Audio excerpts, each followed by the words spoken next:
Welcome to The Explainer. So today, we're diving into a story that sounds like it's straight out of a spy novel. We're going to trace the journey of a mysterious psychoactive substance from a secret Cold War lab all the way to its sudden appearance on the U.S. drug market.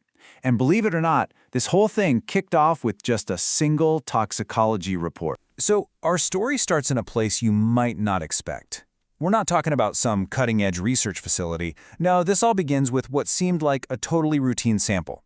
It landed at the Oakland County Medical Examiner's Office, right in Michigan, back in October of 2023. Okay, so the forensic scientists are doing their thing, just running standard tests on this blood sample, when suddenly something pops up.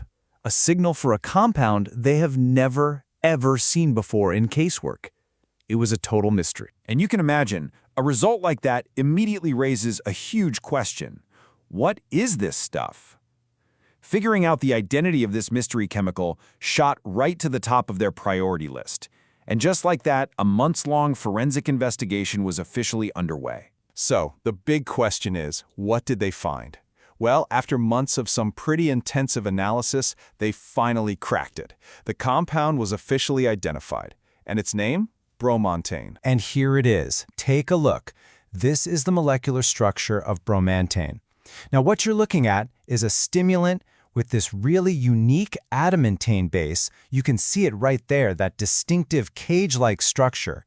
And that weird shape, it's absolutely key to how this thing works. Now, to be 100% sure, scientists had to match its chemical fingerprint against a known sample. Think of it like a police lineup, but for molecules. They used its super long formal name, its CAS number, which is basically like a social security number for a chemical, and its exact molecular weight. And with all that, they made a positive ID in March of 2024. Okay, but this is where the story gets really wild. See, bromantane isn't some brand new designer drug cooked up last year. Nope. It actually has this incredible, almost unbelievable history that goes back decades, all the way to the peak of the Cold War. I mean, check out this journey. It was first created back in 1980s Russia, originally for therapeutic purposes. But by the 90s, athletes had gotten a hold of it and were using it as a performance enhancer. And then, poof, it kind of just vanished off the map. It went dark until right now. So what does this stuff actually do inside your body? What gives it this reputation as a performance enhancer?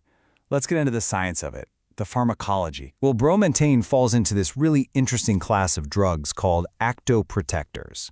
Now, you can think of it as a special kind of stimulant. But here's the difference.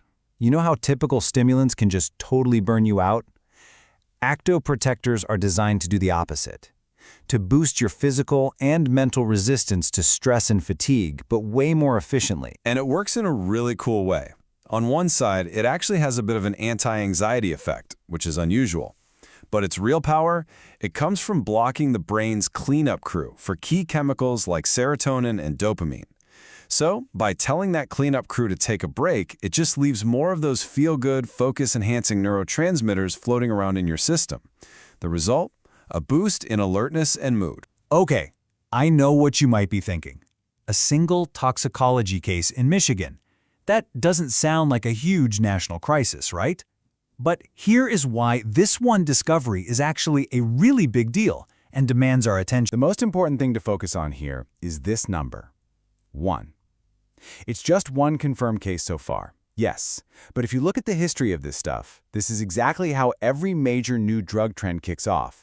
It starts with a single, lonely detection that puts a new substance on the map for public health officials. And what's maybe even more alarming is that bromantane wasn't found by itself. The sample contained a whole cocktail of other dangerous substances, including a designer sedative called bromazolum and even methamphetamine. That's all the proof you need that it's already mixed into the incredibly dangerous and unpredictable illicit drug supply. And this right here points to a huge problem. Because bromantane isn't currently a scheduled or controlled substance here in the United States, it basically exists in this legal gray area. And that makes it an absolute nightmare for officials to track, regulate, and try to get a handle on its spread. You know, the only reason we even know about this is thanks to the incredible work of organizations like NPS Discovery and the Center for Forensic Science Research and Education, the CFSRE. You could think of them as an early warning system. They work with labs all over the country to spot these new threats the second they start to pop up. And really, this whole discovery just perfectly captures the huge challenge that forensic scientists are up against. It's this constant, high-stakes race against the clock. Finding bromantane, that's a big win for public health for sure. But it also leaves us with a pretty sobering question. The illicit market is always innovating, always one step ahead. So, what's going to be next?